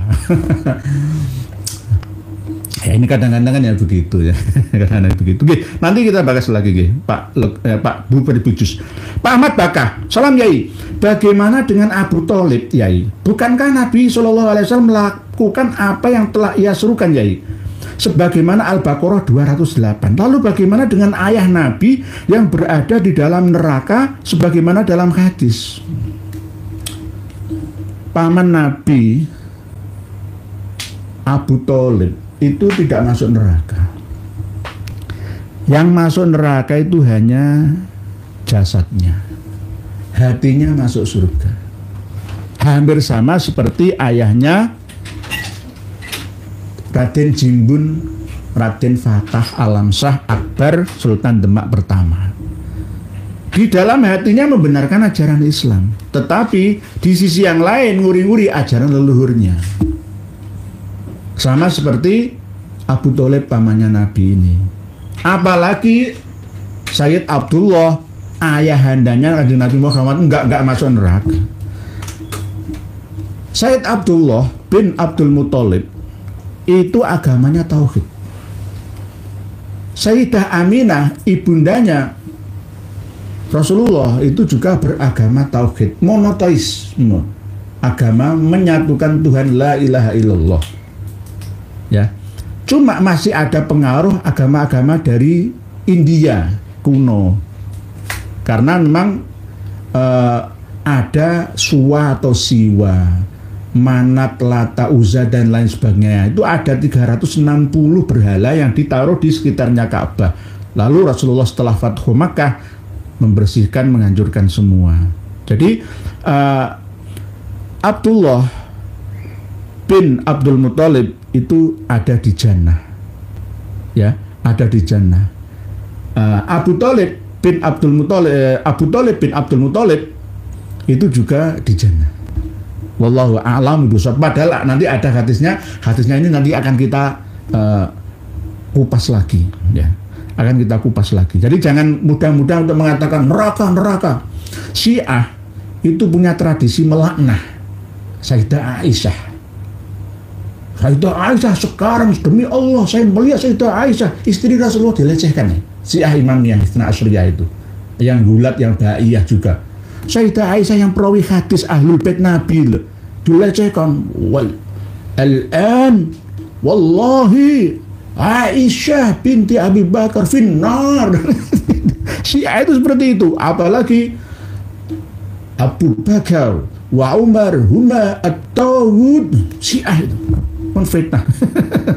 Saya naik dewi. Jadi agama-agama itu sering gampang-gampang neraka wong ini. Karena gak paham neraka iku apa, swarga iku apa. Yang akhirnya yang ngawuriyah kayak gini. Tumbuk-tumbuk pemahaman ini. Pak Purbo, maaf Yai. Wajibnya PBNU flashback ke belakang. Kenapa tahun 60-an Bung Karno mau deportasi para keturunan Yaman? Juga kebijakan Raja Jogja HB9 hingga kini warga etnis Tionghoa tak boleh punya SHM karena mereka pro penjajah Belanda. Harusnya ada regulasi ulang. Orang-orang yang pro luar negeri sana itu pulangkan saja. Habib itu kalau masih cinta dengan Tarim Hadramaut Jannatu Tarim surga ya brono karepmu ngono. Wah kubul waton minal iman cintai negerimu dewi Indonesia iki. Lahirmu, uripmu, ngisinmu, yongmu, manganmu, turumu nang Jawa, nang Nuswantara. Lu sebut cintai wah Hadramaut Tarim brono. Kaliren nang kono, prakuat mangan. Negara termiskin di Timur Tengah itu Yaman. Dunia itu 12 termiskin di dunia. Jadi misalkan Bung Karno pernah usul ke Mbah Buntet, ya, Cirebon itu. Memang ada usulan tapi dilarang ojo sakno. Kalau saya juga begitu, sakno jangan. Ayo kita sadarkan. Sakno nek diusir nang kono mangan opo? Gak ono apa mangan watu nang kono. Ya, jero janah ngapusi. Ngomong janah itu kalau dia hidup di Finlandia, Irlandia, Swedia ya percaya nang kono wong urip ku enak. Ya. Kenapa kok standar hidup terjamin, standar bahagia sedunia itu ada di Finlandia, Irlandia, Swedia, Inggris, Amerika, termasuk Israel, ya. Belanda, Luxembourg, ya. Itu karena apa? Kebebasan berpendapat rakyatnya. Jadi tidak dipaksa oleh pemerintahnya. Termasuk harapan hidup sehat sampai 90 tahun. Ayo, siapa yang ada? di sini. Korea Selatan saja 92 masih belum terlaksana. Indonesia 77 banyak yang gagal. Usia 50 ke atas sampai 60 gagal ginjal, cuci darah, mati. Target kita ini karena kebanyakan penduduk juga bisa karena pemegang amanat negara ini orang-orang yang kurang berkualitas intelektualnya, spiritualnya. Bukan negarawan, tapi hartawan. Ya. Ilmuwan dan negarawan. Harusnya itu. Nggih, Pak Purbo. Nggih. Pernah Sultan Hamengkubuwono ke-9 ya, sampai sekarang ada kebijakan bahwa etnis Tionghoa tidak boleh memiliki SHM, hanya HGB, hak guna bangunan saja. Ya hebat memang, karena dulu pada waktu agresi militer Belanda yang kedua itu dibantu oleh orang-orang China. Mohon maaf nih, jangan protes, ini daerah istimewa Yogyakarta kok. Nggih.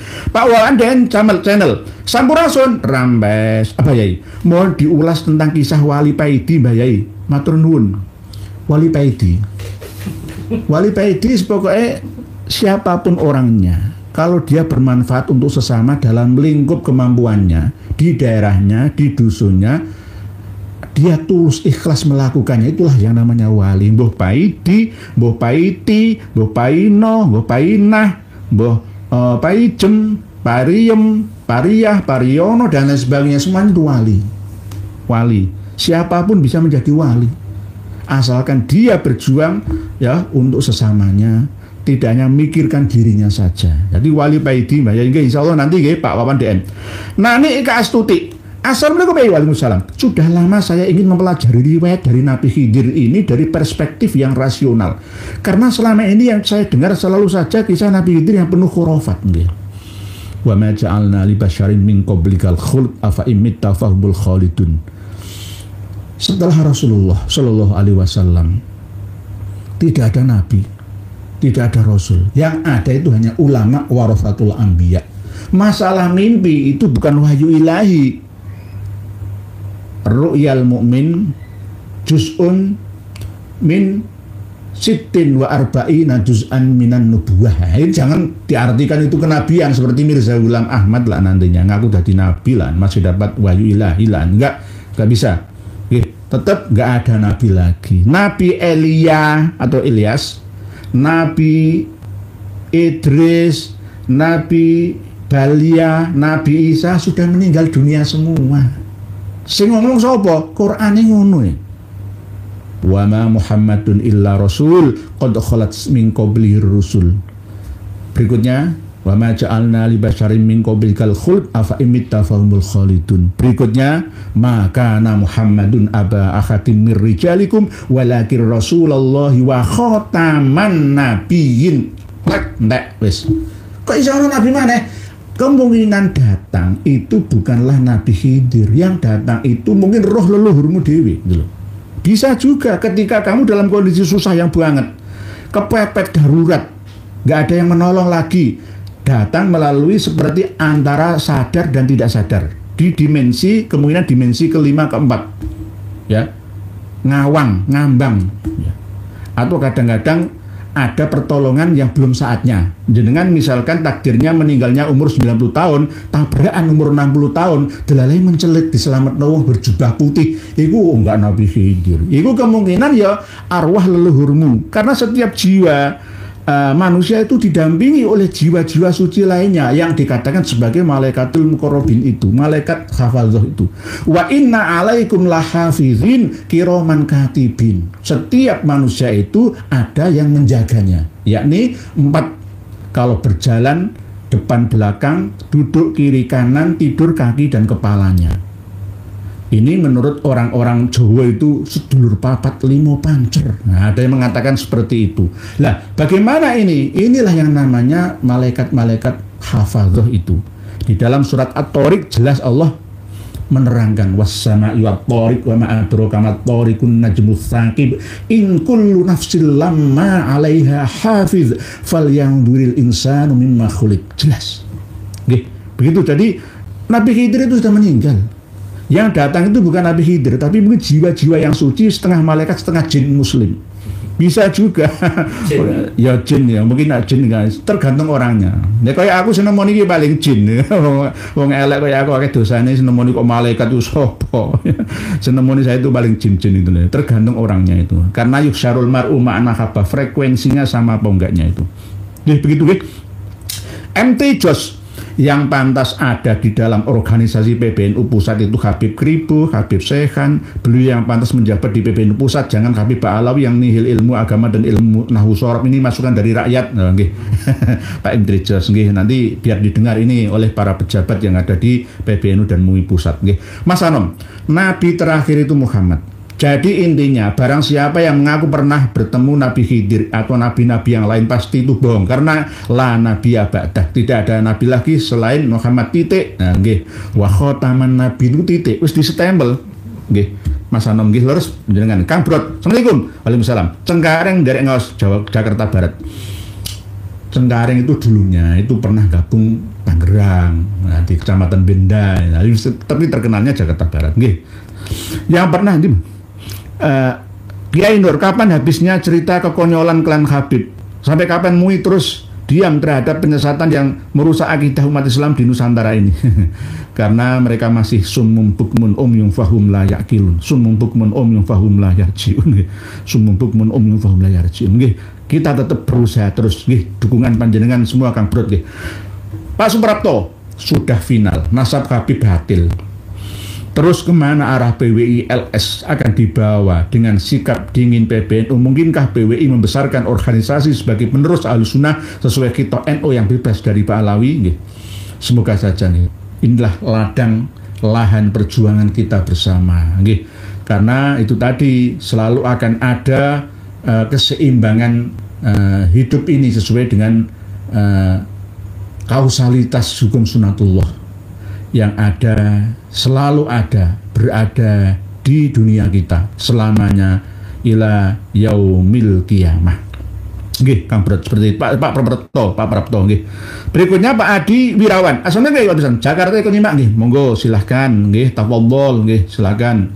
Silahkan Pak, channel Ngaji Vision. Assalamualaikum nggak usah jauh-jauh, hampir semua masyarakat di sekitar kita suka klenik. Jadi kalau didongeng cerita-cerita khurafat langsung klop, setel, apalagi dibumbui cucu Nabi, apa ini sudah menjadi budaya kita? Sebenarnya saya ini kok tidak percaya karomah, maunah, percaya saya. Percaya ada, tapi harus diilmiahkan. Guru saya itu seorang majdub, tapi anaknya suruh kuliah semua. Bahkan yang percaya yang mistik itu dipaksa, jangan percaya, nggak masuk akal. Masa gitu? Karena apa? Dunia yang kita hadapi ini berbeda. Kalau semua diarahkan ke mistik, klenik, klasik, yuk kita gak akan bisa maju. Umat Islam ini hanya jadi penonton. Coba kita keliling kemana-mana. Di Manila, di Amanillah, di Brunei Darus, semua itu sudah ada. Tapi santri-santri pengkaji kitab kuning yang ada di pondok pesantren ini masih belum jauh lompatannya. Mohon maaf. Masih klasik pemahamannya. Oleh sebab itu, ini harus ada reformasi yang dimulai dari para kiai. Pesantren-pesantren yang segini banyaknya, ini harus mampu mencetak bukan hanya ulama, tapi ilmuwan semua. Ilmu dunia dan akhiratnya.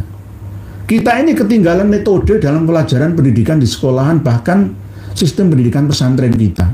Dimana kalau kita ngaji di pesantren itu ya, kita harus belajar nahwu, sorof, itu harus bertahun-tahun lamanya, sehingga tidak bisa praktis ya. Akhirnya tertinggal urusan dunia kita, lalu kita akan terkalahkan ya. Orang yang tidak paham agama akan menguasai kita ya, karena mereka lebih berwawasan luas, bisa kemana-mana. Oleh sebab itu, apa yang Pak channel Ngaji Vision ini benar adanya. Jadi banyak yang yaitu senang gitu loh, senang. Ini Pak channel Ngaji Vision, saya kasih contoh saya sendiri ini. Saya juga kadang-kadang dikultuskan, tapi saya nasihatin, saya nggak mau. Orang mengkultuskan saya bilang, misalkan ngajak dongo misalkan ini, yai, ayo dongo bareng. Kenapa kok air ini kalau didoakan bisa menyembuhkan? Ya anggaplah ini ada energi doa. Setiap benda materi yang ada di alam semesta ini semuanya itu memiliki channel, asalkan kita samakan frekuensinya. Tidak percaya? Kita buktikan. Ada sound system hertz, ya, suara kan ya. Suara itu kalau frekuensinya, volumenya tinggi, bisa menggetarkan semua. Sampai meja-meja ini kaget semua, ikut bergerak. Padahal nggak ada sambungan, nggak ada hubungannya. Mungkin benda mati kan ini. Ya, ini bisa ada gempa bumi atau suara sound system hertz langsung muncul gini. Ini kok ngerti ya? Atas perintah siapa? Karena hukum materi dan energi itu saling terkait. Oleh sebab itu ketika kita berdoa misalkan, ya Allah semoga air ini memiliki kelebihan atas izin-Mu ya Allah melalui energi ayat suci dan kalimat thayyibah yang kami baca, kami satukan menjadi sebuah obat ya di dalam botol air ini, dan jika diminum orang akan menjadi tenang ya dan sehat fisiknya, hati dan pikirannya. Al-Fatihah. Misalkan gitu ya. Ini ilmiah gitu.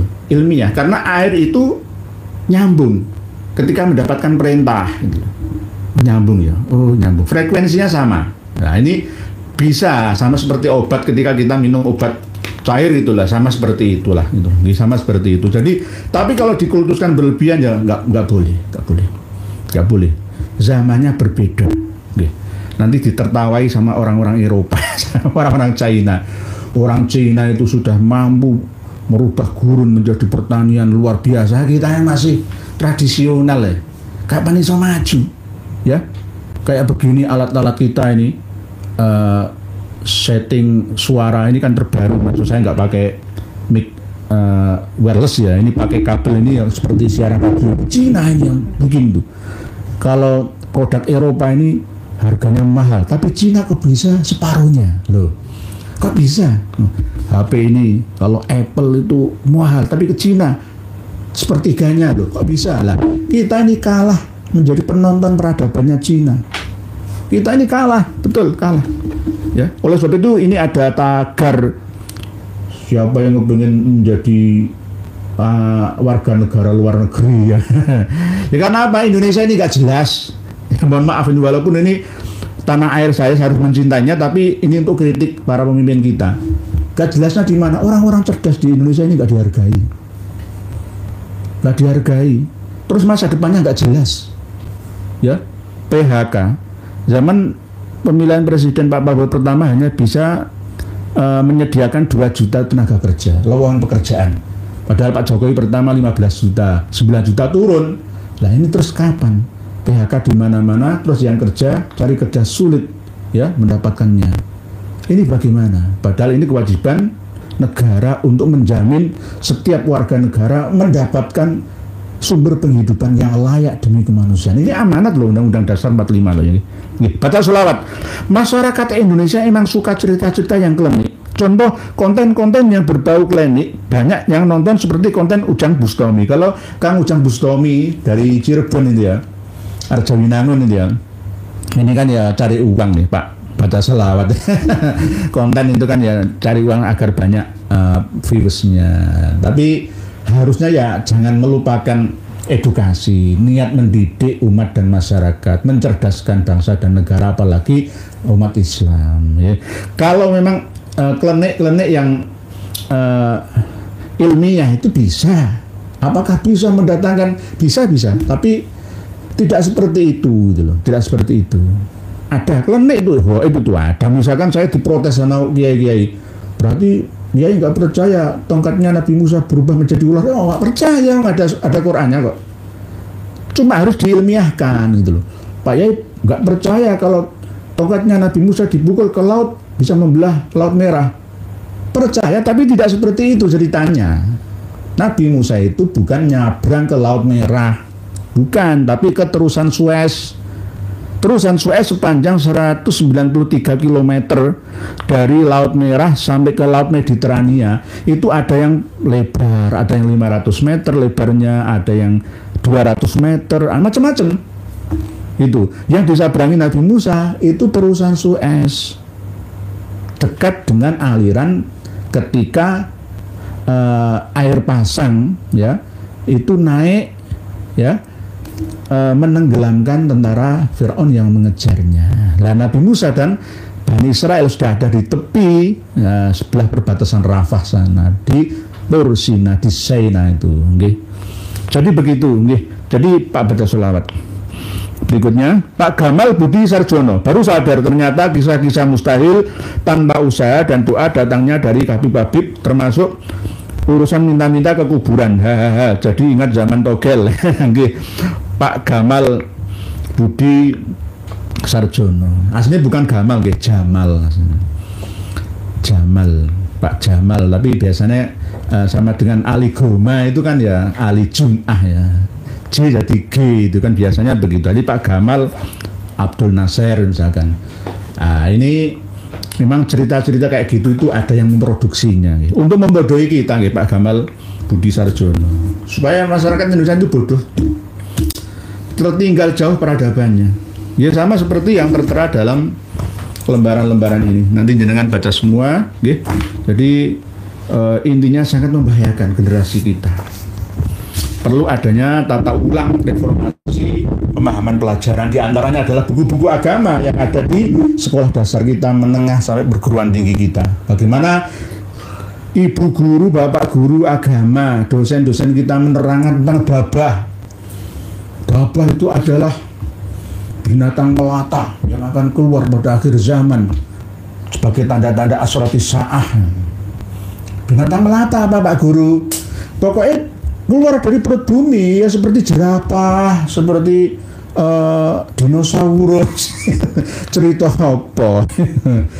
Babah itu kembalikan ke asal kalimah, lughah, bahasa ya, etimologinya, lalu ke terminologinya. Begitu cara memahaminya. Dabah itu adalah segala sesuatu yang bergerak melata di muka bumi kita. Ada yang berkaki 2 sepeda motor, ada yang berkaki 3 bentor, ada yang berkaki 4 mobil bis, ada yang berkaki 1000 kereta api, ada yang terbang, pesawat tempur, helikopter, antariksa. Itu namanya dabah. Dabah. Jadi dabah itu tidak hewan, tapi yang bergerak seperti fungsinya hewan, bergerak melata di muka bumi kita, dan sudah keluar sejak ditemukannya minyak dan gas bumi, dieksplorasi secara besar-besaran oleh umat manusia sampai sekarang ini.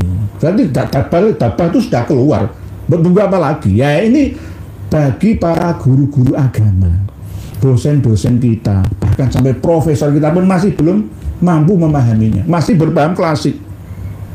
Wah, pokoknya ngono. Nah, saya diprotes juga. Nanti Ya'juj Ma'juj itu akan perang di langit, panah, busur, panah langsung berdarah. Itu bagaimana? Perang akhir zaman nanti itu antara stasiun antariksanya Star Trek apa? Yang punyanya Mas Elon Musk itu, Starlink atau Star Trek. Starlink itu nanti akan persaingan berat ya dengan perusahaan-perusahaan lainnya. Mungkin akan ada yang ditabrakkan atau dijatuhkan pesawat antariksa, stasiun antariksanya Cina dengan Rusia dengan Jerman, dengan Amerika, Eropa dan lain sebagainya. Perang langit ya, saling meroket ya, itu nanti ya, tapi masih lama prediksinya. Oleh sebab itu mari kita belajar bersama minal mahdi ilal lahdi. Sebagai penutupnya kami sampaikan sesuai dengan tema doai yusbikul barko, doaku lebih cepat dari kilat yang menyambar. Ini tidak boleh dilakukan, walaupun kita optimis yakin, tetap tidak boleh meniru Habib Soleh bin Muhsin Al-Hamid. Saya tidak merendahkan beliau adalah orang yang tulus ya, tulus. Tapi yang kurang tulus itu duriyahnya ya. Harusnya duriyahnya ini mondok kuliah yang hebat, yang alim alamah, lalu bisa meluruskan para pengikutnya, muhibinnya, santri-santrinya, jamaahnya. Harus menjadi orang-orang yang berkualitas tinggi, tidak rendah pemahamannya. Jadi semoga ini untuk peringatan kita bersama, jangan sampai berlebihan hulu dalam meyakini tokoh-tokoh yang kita cintai selama ini. kalau kita dihului, ya kita ya yakini secara berlebihan oleh pengikut santri kita, jamaah kita, jangan mau. Dan itu kami beri contoh gitu loh. Kami memberi contoh, nggak ngomong saja. Saya ketika pas ada di pengajian, yang datang itu kan bapak-bapak dari desa misalkan ya, gelem rawuh itu saya cium tangannya. Saya meniru Paus Fransiskus yang di Jakarta kemarin itu mungkin. Loh, pemateri penceramah mau itu hasanahnya saya. Ada orang-orang sepuh hujan-hujan datang, kok malah tak suruh nyium tangan saya, itu bagaimana coba? Ya kewalik, saya yang harus menyium tangannya. Saya menghormati karena usianya lebih tua daripada saya. Dan setiap kali pengajian, saya tidak akan mau melelang barang-barang saya. Justru saya akan malah justru memberikan barang-barang milik saya kepada jamaah. Yang penting bisa dimanfaatkan untuk ibadah, gitu loh. Misalkan ini gelang, ya akan saya kasihkan, cuma-cuma enggak, oh ini boleh. Dan ya tasbih untuk subhanallah, alhamdulillah, Allahu akbar, la ilaha illallah itu. Demikian yang dapat kami sampaikan, semoga semuanya bisa memahami dan membedakan ma bainal haq dan mana yang batilan. Oke, mohon maaf jika ada yang kurang berkenan. Sekali lagi lebih hebat mulia Habib Soleh bin Muhsin Al-Hamid Tanggul daripada saya. Saya ngerem supaya jamaah tidak berlebihan dalam mengkultuskan beliaunya. Beliau adalah almarhum, semoga diampuni segala dosa kesalahannya, ditempatkan di barzahnya, di jannahnya Allah Ta'ala. Demikian, wallahu a'lamu bis-shawab wal afu minkum, wallahu a'lam. Wassalamualaikum warahmatullahi wabarakatuh.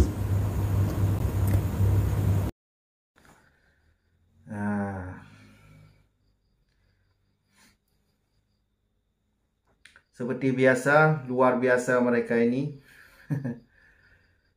Semuanya tuh kacau balau. Agama ini kacau balau kalau ada Ba'alawi ini. Jadi kaum Ba'alawi ini kalau dikasih panggung ya kacau balau. Sembarangan mereka itu ngomong sembarangan tuh.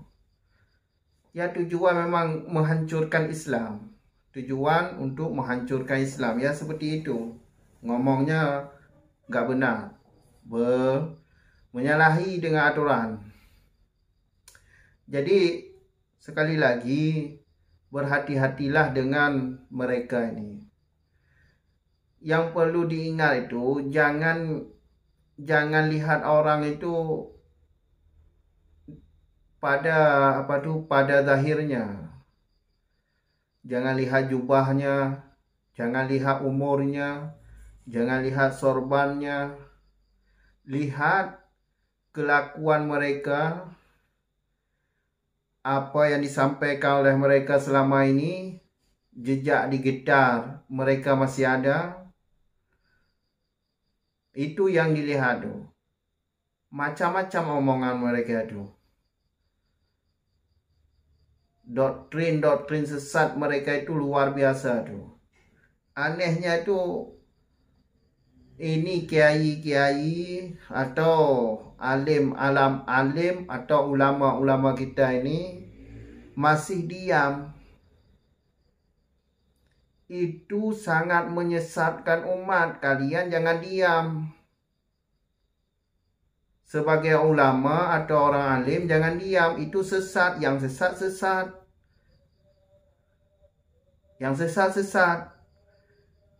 Itu yang seperti itu manusia yang baik. Jadi kalau nggak mau jadi kalau nggak mau memberantas sesat, ya jangan jadi ulama. Masa ulama orang yang sudah ngaji, sudah banyak ilmu, nggak paham sesat seperti itu? Coba lihat YouTube. Lihat YouTube, lihat video-video jejak digital mereka habaib tu. Kalau segi sejarah sudah dibelokkan oleh mereka itu. Segi sejarah sudah dibelokkan oleh mereka itu. Apa yang tidak dibelokkan oleh mereka itu? Buku nikah dibilang ciptaan habaib. Lagu Indonesia dibilang ciptaan habaib. Indonesia ini merdeka gara-gara habaib. NU juga berdiri ada jasa habaib. Pahlawan-pahlawan juga diklaim habaib. Segi agama, luar biasa. Segi agama, doktrin-doktrin sesat mereka tu. Lihatlah video-video jejak digital mereka itu, masih ada di YouTube tu. Kalau segi ilmu nasab ya sudah jelas. Sebagaimana yang telah kita ketahui bersama, mereka sudah final, bukan cucu Nabi mereka itu. Ubaidillah itu bukan anak Ahmad. Ubaidillah itu yang enggak tahu orangnya, ada atau enggak. Kalau dilihat itu asal dibuat nama itu, nama Ubaidillah, Alwi bin Ubaidillah, nama asal dibuat itu. Karena dilacak dari kitab-kitab yang semasa dengannya, orang itu enggak ada. Jadi secara ilmu, ya bukan cucu Nabi lah mereka itu. Kalau dilihat dari ilmu DNA, ya jelas Yahudi. Kalau dilihat dari ilmu DNA, jelas Yahudi. Dilihat dari kesesatan mereka itu, kitab-kitab kesesatan mereka itu, kemungkinan besar Yahudi. Dari DNA jelas Yahudi. Sesat lagi. Coba kalau kalian yang punya ilmu agama, coba lihat jejak di kitab mereka itu, masih Islam atau kafir. Coba dilihat. Banyak dalil-dalilnya tu. Makanya jangan ketipu dengan orang-orang preman-preman moden ini. Jangan ketipu dengan preman-preman seperti ini. Udah hidup sejahtera, jangan jadi budak. Kok tolor banget sih kalian nih, muhibin nih. Pingin jadi budak orang. Hidup merdeka enak. Hidup nggak ada orang yang atur. Mau sendiri. Ini jadi budak mereka itu. Aduh, pakai otak sesekali, pakai otak. Jadi budak. Setiap hari didawai duit kalian itu. Habis kosong duit kalian tu didawai oleh mereka. Mereka enak-enakan. Tidur-tiduran. Beli mobil mewah. Seperti Bahar bin Demin itu. Sadar. Jangan jadi budak. Cukup sekian dulu. Sampai jumpa di video selanjutnya. Akhir kata, Assalamualaikum warahmatullahi wabarakatuh.